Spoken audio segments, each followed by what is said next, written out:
Hello to my beautiful family of light. Yes, that means you, and I think you know that by now, and if you don't, stick around. My name is Claudia, and I want to welcome you to my channel. My channel is devoted to getting everyone out there to have a clear awareness, experience of yourself as a divine being, which means that you're way more than you think you are, and you have access to some pretty wonderful gifts from our Creator. So with that in mind, let me tell you what's happening. I have been doing videos for over almost 2 years. In the last couple of months, I'm doing a series of videos. They're all devoted to that topic of yourself as a soul having a human experience.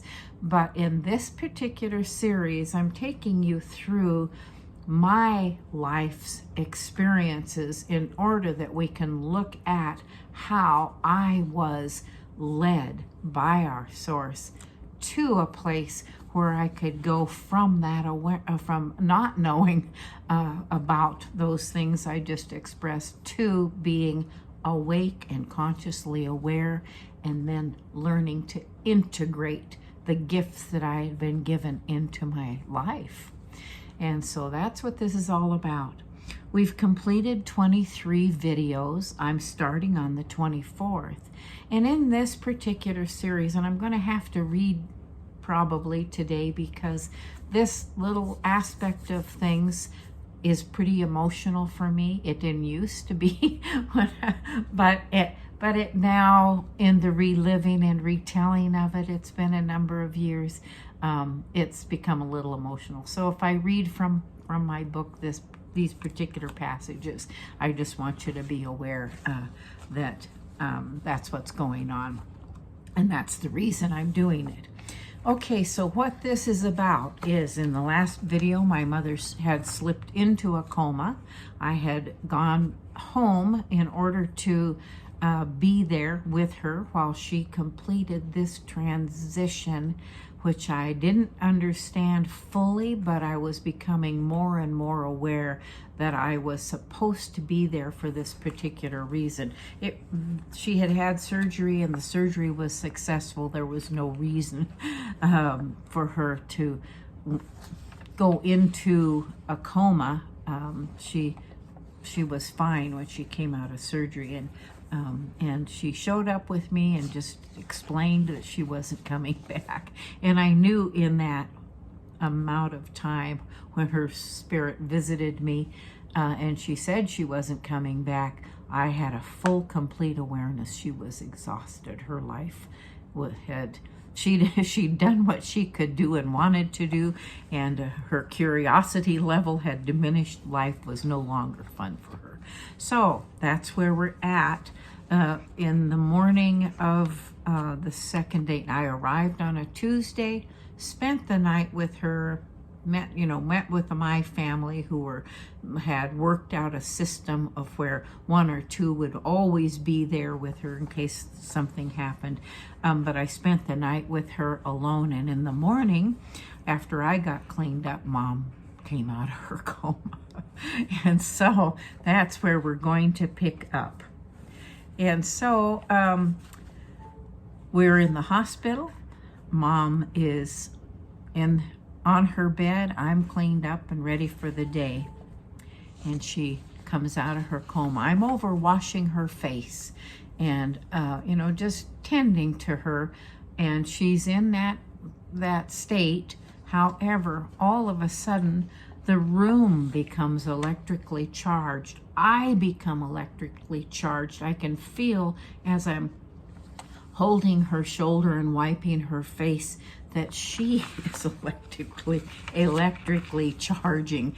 And in the next moment, Mom's eyes pop open. So we're both aware and amazed at what's going on here. And I began asking Mom questions. I wanted to know if she knew where she was, who I was, whether she had any pain. But as hard as she tried, Mom's mouth struggled with effort, but refused to move, allowing words to come out. Quickly realizing Mom couldn't speak, I asked if she could blink, in which she gave a blink, and confirming, yes, her eyes were fully operational. So I asked, did that one blink mean yes? Of course it did. She blinked once again. We determined 2 blinks then meant no, and we stopped there. Success. Yay. We had established 2-way communication. With that, I started again, repeating the questions, including specifics. Mom replied, yes, she knew where she was. When asked if she knew who I was, she made an effort to squeeze my hand, but couldn't. I could feel the tremor down her arm as she tried. And no, she was not in pain. I told her I needed to get the nurse and asked if I could round up her children, to which she blinked yes. The grandchildren, yes. And with that, I flew down the hall to the nurse's station to tell them Mother was awake. A miracle, no less.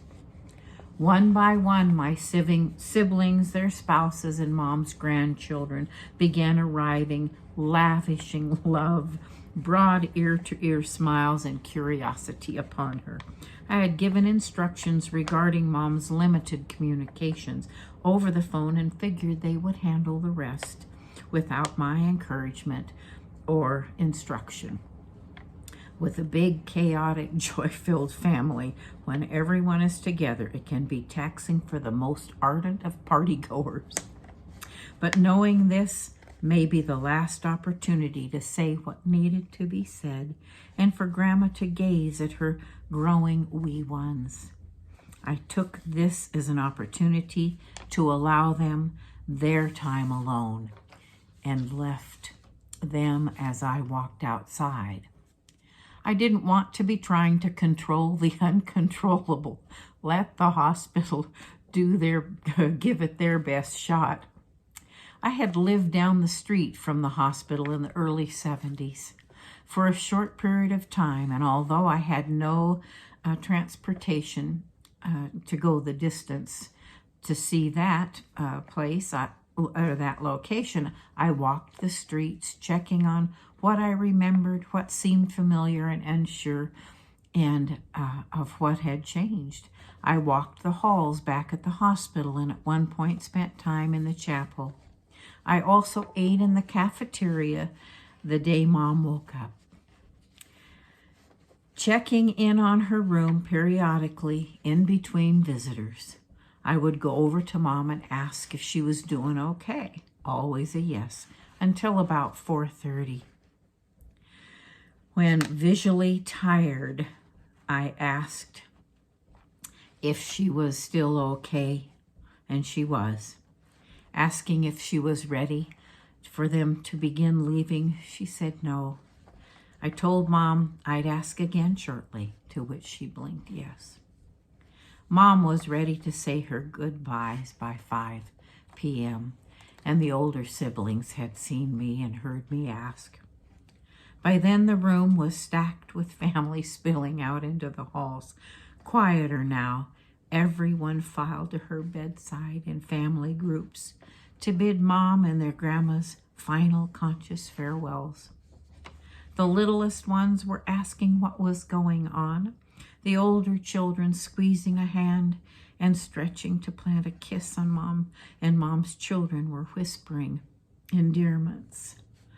None wanting to say goodbye, but knowing that without water, the end was imminent. After everyone had gone, and somewhere between 5:30 and 6, the nurse paid her visit and quiet was restored. I stood beside Mom and asked if she had seen everyone she wanted to. Yes, she blinked. And I said, I can see how tired you are, Mom. She responded yes. And I said, it's okay, Mom. And then with a quiet force I didn't understand. I said, I'm not going anywhere. I will not leave. It's time for you to finish this, and I will be your strength right here beside you. Once again, tears flowed down her cheeks. She wanted to keep her eyes focused on me, but couldn't through the tears and her own fatigue, that failing strength that she so treasured. Smiling, I told Mom I would always remember how beautiful her bright blue eyes were, or how I loved the luxurious hair, which I'd always coveted, wishing I had been gifted with that, and that she was not letting me see those eyes that could see through so much. Getting tissues, then a washcloth, I washed her face, kissed her forehead, her lips, her cheek, her hands, as I watched her slip back into her private inner chamber. I climbed on the bed, lying down beside her, and began gently telling her there was no need to be afraid. I repeated my earlier pronouncements that I wasn't going anywhere, and I promised to stay beside her, as she was not going to be finishing this alone. Somewhere around 6, just minutes after everyone's departure and our own exchange, Mom's breathing became shallow and steady, her face peaceful and calm. She had fully retreated back into a coma. With a certainty I didn't understand, I knew that I had a special God-given purpose in being with Mom at this time. We weren't through, though, Mom and I. Not yet.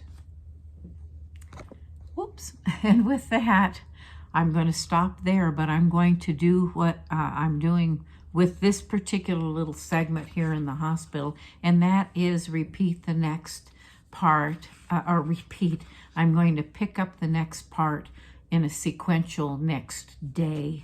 So I'm going to release these Sunday, Monday, and Tuesday this coming week. I hope you can join me and we'll come back.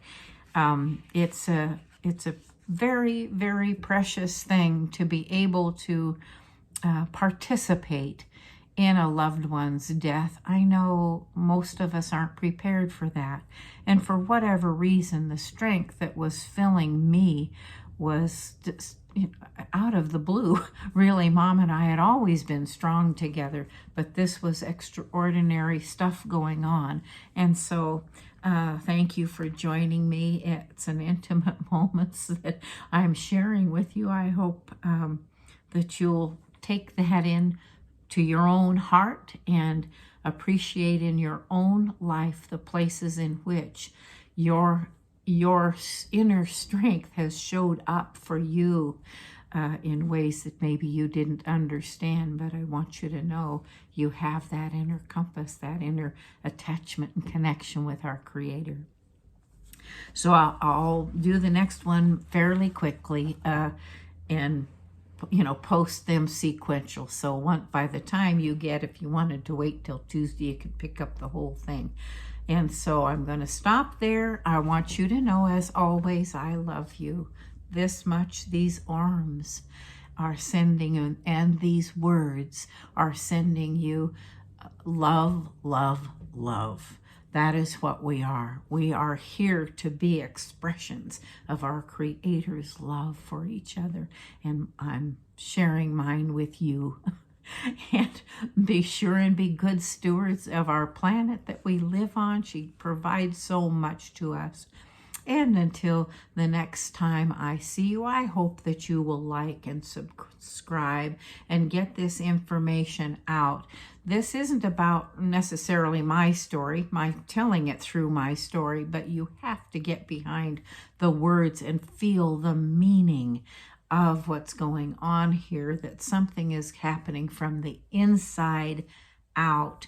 And it is definitely heart-based. It's not coming from the head. It's being expressed through my creative nature, right? So that's the message for today. Until I see you again or you join me here again, please be well, stay safe, be happy, and remember, you are way more than you think you are. Divine being of light. Until the next time, thank you for joining me.